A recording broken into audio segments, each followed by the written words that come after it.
నమస్తే, నేను అంకిత. మనతో పాటు మాట్లాడడానికి సీనియర్ జర్నలిస్ట్ జయదేవ్ సార్ ఉన్నారు. ఆయనతో మాట్లాడదాం. Hi sir. హలో సార్, ఇప్పుడు చూస్తే జగన్ కోర్లో యుద్ధం మొదలైంది అని చెప్తున్నారు. మాజీ మంత్రి పెద్దిరెడ్డిపై అదే జిల్లాకు చెందిన చెవిరెడ్డి ఒక రేంజ్లో ఆడుకుంటున్నారని వినిపిస్తుంది బాగా. అయితే చెవిరెడ్డి జైల్లో ఉండి దెబ్బలు కొట్టించుకున్నప్పుడు పెద్దిరెడ్డి అసలు ఆయన ఏం పట్టించుకోలేదు అనేసి అంటున్నారు. సో ఇది ఎంతవరకు నిజం అంటారు? వైసీపీలో ఉండే ఏవైతే మల్లగుల్లాలు ఆ పొరపచ్చాలు మెల్లమెల్లగా బయటకు వస్తున్నాయి. అంటే ప్రధానంగా జగన్మోహన్ రెడ్డి గారు పార్టీ పెట్టినప్పటి నుంచి 2019లో గవర్నమెంట్ ఫామ్ చేసే వరకు కూడా ఎవరెవరు జెండా కర్ర మోసారు, ఎన్ని దెబ్బలు తిన్నా జెండా కర్రను వదలకుండా, వైసీపీ జెండాని వదలకుండా పట్టుకున్నారు. ఎవరెవరు జగన్మోహన్ రెడ్డి వెనుక స్ట్రాంగ్గా నిలబడి తిరిగారు, ఎవరెవరు జగన్మోహన్ రెడ్డి గారి మీద ఈగ కూడా వాలకుండా చుట్టూ కంచెలాగా ఏర్పడ్డారు అనేది ఇప్పుడు ప్రధానంగా చర్చకు వస్తుంది. దాంట్లో భాగంగానే విజయసాయిరెడ్డి గారు కూడా ఆరోపణలు ఎదుర్కొంటున్నారు. శాంతి అనే అంశం మీరు చూసే ఉంటారు. సో ఆయన ఉన్నప్పుడు బాగానే ఉండేది. ఇప్పుడు ఆయన అంతగా క్రియాశీలకంగా లేరా, లేకపోతే అంత ప్రాధాన్యత తగ్గిందా, లేకపోతే ఆయన కావాలని ఆయన ప్రాధాన్యత తగ్గించడానికి సొంత పార్టీ వాళ్ళు ఈ విధంగా చేస్తున్నారనే ఆరోపణలు కూడా మనం వింటున్నాం. సో విజయసాయిరెడ్డి గారు లాంటి వ్యక్తినే వదలలేనప్పుడు సొంత పార్టీ వాళ్ళు, ఇంకా చెవిరెడ్డి గారు ఏంటి, సమ్ ఎక్స్ ఏంటి, వై ఏంటి చెప్పండి. ఇప్పుడు ఇక్కడ మనం గమనించాల్సింది ఏంటంటే, ప్రభుత్వం ఓడిపోయిన ఘోర పరాభవం తర్వాత జగన్మోహన్ రెడ్డి మరలా జనాల్లోకి రావాలనుకుంటున్నారు, వస్తారు. మొన్న పిన్నెల గారిని నెల్లూరులో పలకరించడం కానీ, మొన్న ఓడిపోయిన తర్వాత అదే ఎమ్మెల్యేగా గెలిచారు, ప్రభుత్వం ఫామ్ చేయలేకపోయిన తర్వాత 3 సార్లు నెల రోజుల్లో 3 సార్లు కడపకు వెళ్ళడం కానీ, సరే మరలా ఆయన మార్పు కోరుకుంటున్నాడు, ప్రజల్లో ఉండాలనుకుంటున్నాడు, సాధక బాధలు తెలుసుకోవాలనుకుంటున్నాడు, మంచి మార్పే ఇది అధినేతకు తెలియజెప్పాలి అనే ఉద్దేశంలో ఒక్కొక్కరుగా బయటకు వస్తున్నారు. అలా బయటకు వచ్చే వాళ్ళలో మొన్న కరణం ధర్మశ్రీ గారు అవ్వచ్చు, ఇవాళ చెవిరెడ్డి గారు అవ్వచ్చు, చెవిరెడ్డి భాస్కర్ రెడ్డి గారు అసలు ఎంత సన్నిహితుడో చెప్పలేము జగన్మోహన్ రెడ్డి గారికి. అంత చెవిరెడ్డి అనగానే చెవిరెడ్డి భాస్కర్ రెడ్డి అని వచ్చేస్తుంది చూడండి. అంటే అంత ఆ నేము, ఆ ఫేమ్ ఉంది ఆ వ్యక్తికి. అటువంటి వ్యక్తి కూడా 2019 వరకు కూడా టీడీపీ వాళ్ళతో ఫైట్ అవ్వచ్చు, లేదంటే ప్రజల కోసం ఫైట్ చేయడం అవ్వచ్చు, ఏదైతేనేమో ఆయన కూడా దెబ్బలు తిని జైలుకి వెళ్ళి వచ్చిన పరిస్థితి ఉన్నప్పుడు నాకంత ప్రాధాన్యత లేదే, ఇక్కడ తండ్రి కొడుకులే సామ్రాజ్యం స్థాపించారు, వీళ్ళు కొనసాగిల్లోనే ఉండాలి, వీళ్ళు చెప్పింది వినాలి, వీళ్ళు చెప్పు చేతుల్లోనే మేము బతకాలి అన్నట్టుగా శాసించే పరిస్థితికి వెళ్ళిపోయారు వాళ్ళు అనుకున్నట్టుగానే ఇప్పుడు కూడా అధర్మం వైపు ఎప్పుడు అధర్మమే ముందు గెలుస్తుంది అన్నట్టుగా పెద్దిరెడ్డి గారు ఇక్కడ గెలిచారు, తర్వాత వాళ్ళ అబ్బాయి మిథున్ గారు కూడా అక్కడ గెలిచారు, మేము ఇంత కష్టపడిన మాకు ఇది లేదు. అదే కాక పులవర్తి నాన్నగారు విషయంలో కానీ ఏవో 2-3 ఎగ్జాంపుల్స్ చెప్తూ ప్రస్తావిస్తూ అది కష్టపడే వాళ్ళకి లేకుండా పోయింది అనే ఆక్రోశం, ఆక్రందన మాత్రం వెలుగుచ్చాడు ఆయన. ఇక్కడ ఇట్లాంటి సీనియర్ నాయకుడు వచ్చిన తర్వాత ఇప్పుడు ఒక్కొక్కరుగా ఇంకా బయటకు వస్తారు, చూస్తూ ఉండండి. ఎందుకంటే చాలామంది అంటే ఎవరైతే వైసీపీకి హార్డ్ కోర్ ఫ్యాన్గా ఉన్నారో, ఎవరైతే వైసీపీకి ఎస్పెషలీ రాజశేఖర్ రెడ్డి కుటుంబానికి అభిమానులుగా ఉన్న వ్యక్తులు ఉన్నారో వాళ్ళందరూ కూడా జగన్మోహన్ రెడ్డి గారిని అభిమానించారు, షర్మిలమ్మని అభిమానించారు, విజయమ్మని కూడా పూజించారు. 19 వరకు ఒకలా ఉండేది. 19 తర్వాత ఎందుకో ఎవరైతే ఎంత అభిమానం చూపించారో జగన్మోహన్ రెడ్డి చుట్టూ ఒక కోటరీగా ఏర్పడిన వ్యక్తులందరూ ఆయన ముఖ్యమంత్రి అయిన తర్వాత వీళ్ళెందుకు దూరం అయ్యారు? జగన్మోహన్ రెడ్డి దూరం పెట్టారా, లేదా మధ్యలో ఉండే వాళ్ళు గోడలు కట్టారా, లేకపోతే వీళ్ళకి తెలియకుండానే జగన్మోహన్ రెడ్డి బయటికి రాకపోవడం వల్ల వీళ్ళే దూరంగా జరిగిపోయారా అనేది ఒక్కొక్కటిగా బయటకు వస్తుంది. లోపల ఉండే పొరపచ్చాలు, ఇష్యూస్ అన్నీ కూడా ఒక్కొక్కటిగా బయటకు వస్తున్నాయి. ఇప్పుడు అంటే జగన్మోహన్ రెడ్డి గారు కూడా ముఖ్యమంత్రి హోదాలో ఉన్నప్పుడు ఆయన ముందు ఒక లీడర్, ఒక పార్టీకి అధినేత, ఆ తర్వాత ముఖ్యమంత్రి అయ్యాడు.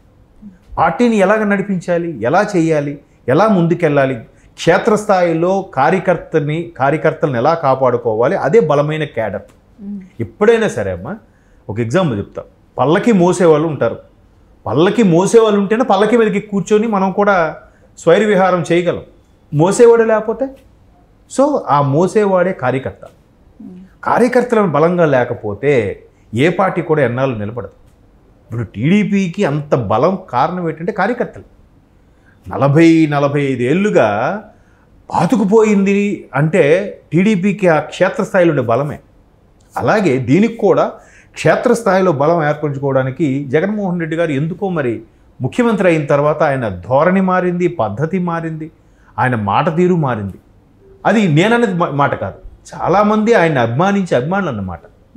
ఇప్పుడు 19కి ఎలక్షన్స్ ముందు వరకు కూడా ఆయన క్యాన్వాసింగ్కి వెళ్తే సొంతంగానే మాట్లాడేవాడు, అన్ని స్పీచ్లు ఇచ్చేవాడు. చాలామంది వాళ్ళు చెప్పేది, అరే మా జగనన్న మాట్లాడితే గూస్ బంప్స్ వచ్చేవారా అని. ఇప్పుడు మాట్లాడితే ఏంటోరా అంత ఫీల్ రావట్లేదు, పైగా ఆయన అన్ని పేపర్ చూసి మాట్లాడుతున్నాడు రా అంటున్నారు. తేడా ఎక్కడుంది? ఎవరు మారారు? ఎవరిలో మార్పు వచ్చింది? అర్థమవుతుంది. ఇది ప్రతి ఒక్కరికి ఉంది. ఇప్పుడు సమ్ ఎక్స్ అనే ఒక పథకం పెట్టారు. అంటే ఇప్పుడు జగన్మోహన్ రెడ్డి గారు మారడం వల్లనే వీళ్ళలో క్లాషెస్ వస్తున్నాయి అంటారా? జగన్మోహన్ రెడ్డి గారు మరలా ప్రజలకు చేరువవుదామనే ఆలోచన వల్లే ఇప్పుడు ధైర్యంగా ఓపెన్గా బయటకు వస్తున్నారు. ఓకే. ఇప్పుడు ప్రభుత్వం ఉన్నప్పుడు బయటకు వచ్చారనుకోండి, ఎట్లాగా ప్రత్యర్థులకి చులకన అయిపోతారు. అందుకు ఒకవేళ ఉన్నా, ఫర్ ఎగ్జాంపుల్ మీరు నేను ఉన్నాం, బాస్ దగ్గరికి వెళ్ళాం, నేను మిమ్మల్ని అజమాయిషీ చేస్తున్నాను, మీరేం చేయాలి? లోపాయకరంగా బాస్కి వెళ్ళి చెప్పాలి, సార్ పలానా జగదేవ్ గారు నా మీద ఏదో అజమాయిషీ ప్రదర్శిస్తున్నారు, లేదా సమ్ ఎక్స్, లేదంటే ఆయన సీనియర్గా నా మీద బిల్డప్ ఇస్తున్నారు, ఏదో అనుకో ఎగ్జాంపుల్ చెప్తున్నా. ఇట్లాంటి సందర్భాల్లో అప్పుడు బాస్ అనేవాడు మీకు టైం ఇవ్వాలి, ఏంటమ్మా మాట్లాడాలన్నా ఏంటి సార్ పర్సనల్గా మాట్లాడాలి, ఓకే. అక్కడ బాస్ అవ్వచ్చు, అధినేత అవ్వచ్చు, నాయకుడు అవ్వచ్చు.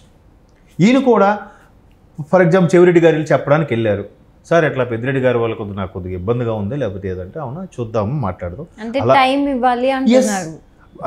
కనీసం అవునా అట్లాంటి వాడు కాదే పెద్దిరెడ్డి, సరే ఒకసారి మాట్లాడతానులే అంటే మీరు మాట్లాడపోయినా పర్వాలేదు, ఆయన మా నాయకుడు చెప్పేసాం అని ఈడి ముందు ఫ్రీ అయిపోతాడు. అరే మాట్లాడుతున్నారా, నన్ను బాగా రిసీవ్ చేసుకున్నారనే ఫీలు ఆడి ఇంక జీవితాంతం ఆ నాయకుడు కాలు దగ్గర పడేలా చేస్తుంది.